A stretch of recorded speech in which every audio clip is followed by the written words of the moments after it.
Hey Zach Tech Nation, welcome to my review of Godzilla Minus One. Is this one of the most must-watch films of the... Okay Godzilla, I'm gonna stop playing around. I'm not gonna ask questions. I'm gonna give you 5 reasons why this is the most must-watch film of the year.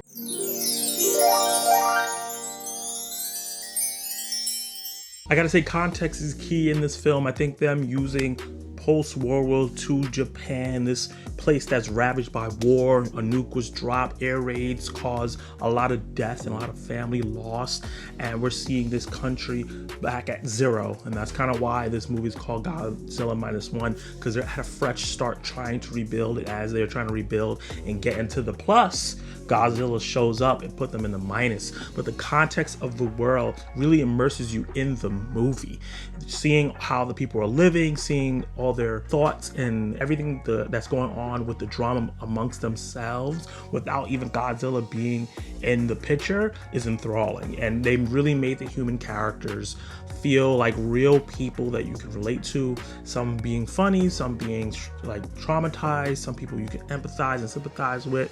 And I really enjoyed just the characters in the film overall.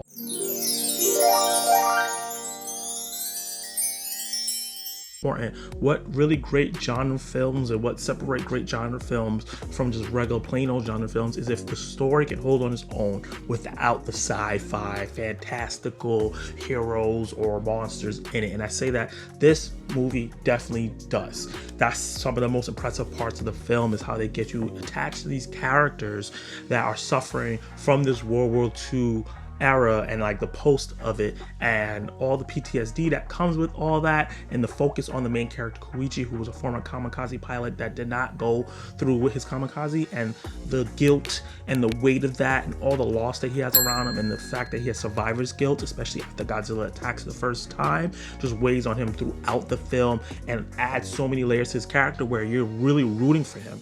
And the movie does a really great job of giving you a bunch of different characters that you're really just rooting for, to the point where you're like, I just want to see them get to a place where they can be happy. Everything is just such destruction. I don't even want to see Godzilla. Oh, relax. You do want to see, relax. I'm gonna get to you. But it was such a handful of characters in this movie that I really enjoyed and I was invested in. And for the first time in a kaiju movie, I was more invested in the characters and wanted to see them survive and not get slaughtered than I was in seeing Godzilla just destroy everything.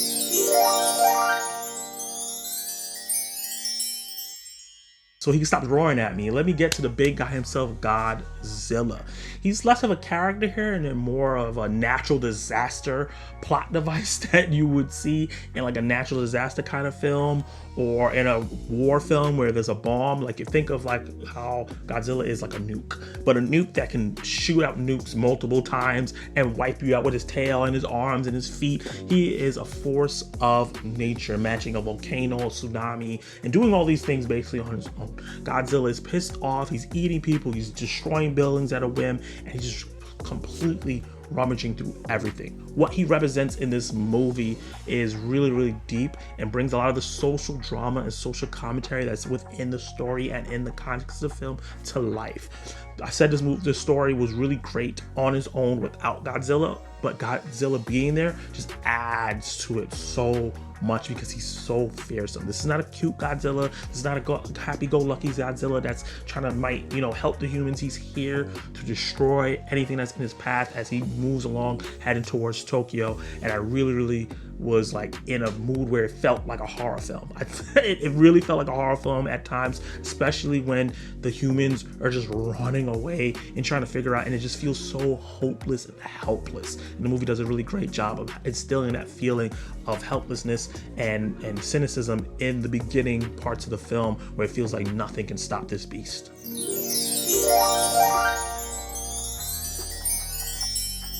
But the last reason I think that you should go check this out on the big screen is a must watch there is, yes, you're gonna get a great story that you're not really gonna see anything in streaming, because we don't have anything like this on streaming right now. Even with Godzilla Monarch and everything like that, it's not quite like this, and the great characters and everything like that. But the spectacle of it all is why it's a must watch in theaters on the biggest screen possible. The sound design is really great. Every step of Godzilla is terrifying. His roar, as you heard in my video before, the blast, the VFX. A lot of people talk about this movie being made with $15 million, and they use all $15 million of those dollars really well. The movie looks amazing and has this very great cinematic feel that you should share with others in the theater. My crowd gasped, they wowed, they cried, they clapped when the movie was done, and a lot of movies do not get claps these days. Even the ones that I think are great don't get clapped by the crowd. But this was something that you need to go see with a big crowd, maybe some friends, and just be wowed by everything that's going on. It really draws you in and keeps you immersed for 90% of the film, and I really enjoy the action in it.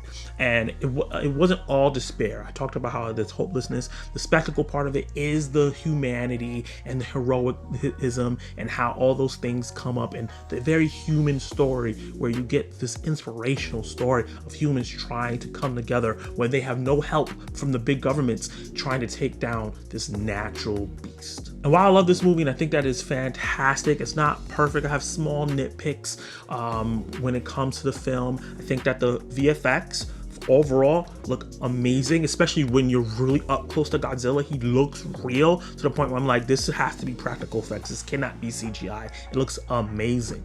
But there are parts where the camera's pulled back as Godzilla's a little further away and he's destroying things, and you can kind of see it looks a little janky. It looks a little like, oh, he's not really there. They VFX that, and the humans are all kind of on the stage, and it pulled me out of the film a couple times. But the movie is so good, it's so minor, and it doesn't happen all the time, especially since Godzilla looks so great up close.